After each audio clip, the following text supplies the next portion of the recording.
सिर्फ एक दिन की मजदूरी का पैसा बचाने के लिए।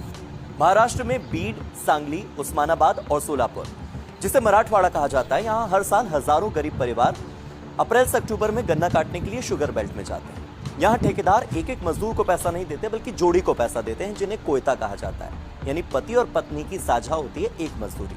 अगर पत्नी बीमार या फिर हर महीने पीरियड्स की छुट्टी ले तो पैसा दोनों का कटता है और ठेकेदार ऊपर से 500 से 1000 रुपये जुर्माना अलग लगाता है। न लेडीज टॉयलेट है, न आराम है। पीरियड्स यहाँ पर एक प्राकृतिक प्रक्रिया नहीं बल्कि सजा है। और इसलिए कई औरतों को कहा जाता है कि कोख ही नहीं होगी तो छुट्टी नहीं लेनी पड़ेगी, पीरियड्स नहीं होंगे तो छुट्टी नहीं होगी। अनपढ़ गरीब औरतों को डराकर कहा जाता है कि यूट्रस में, ओवरी में कैंसर हो जाता है, बड़ा ऑपरेशन करवा लो, इसे निकलवा लो। और जरूरत से ज्यादा बड़ा ऑपरेशन कर दिया जाता है।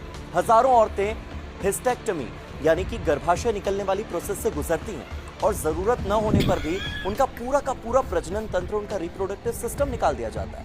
सिर्फ 3 साल का डेटा है, 4605 महिलाएं सिर्फ 11 प्राइवेट हॉस्पिटल में बड़ा ऑपरेशन करवा चुकी हैं, जो कि इंडिया में किसी भी जिले के लिहाज से अभी तक का हाईएस्ट है। इनमें ज्यादातर उम्र जो है वो 22 से 25 साल की लड़कियों की है। सोचिए, इतनी कम उम्र में मां बनने की क्षमता खत्म हो जाती है, पीरियड्स को जड़ से खत्म करवा दिया जाता है। और सबसे बड़ी बात यह कि खेतों के मालिक कई बार खुद नेता होते हैं, तो फिर न्याय की उम्मीद तो छोड़ ही दीजिए। एक तरफ हम पैडमिन जैसी फिल्में देखते हैं, विकास तरक्की की बातें करते हैं, कॉर्पोरेट ऑफिसेज में पीरियड लीव की बातें करते हैं, और दूसरी तरफ औरतें अपनी कोख खो रही हैं। जब तक एक औरत को अपने शरीर और अपने पेट में से किसी एक को चुनना पड़ेगा, तब तक इसे आप तरक्की कैसे करेंगे?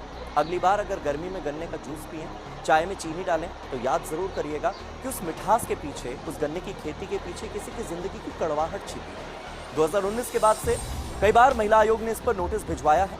इन औरतों के मिनिमम वेज की मांग उठाई है। बड़े ऑपरेशन के लिए बहकाने वाले, मजबूर करने वाले ठेकेदारों और डॉक्टर्स के खिलाफ सख्त एक्शन लेने की मांग उठी है। इसीलिए अगर आप भी चाहते हैं कि ऐसी गरीब मजबूर महिलाओं को न्याय मिले, तो सरकार तक इस आवाज को पहुंचाने की कोशिश कीजिए। बीड के इस काले सच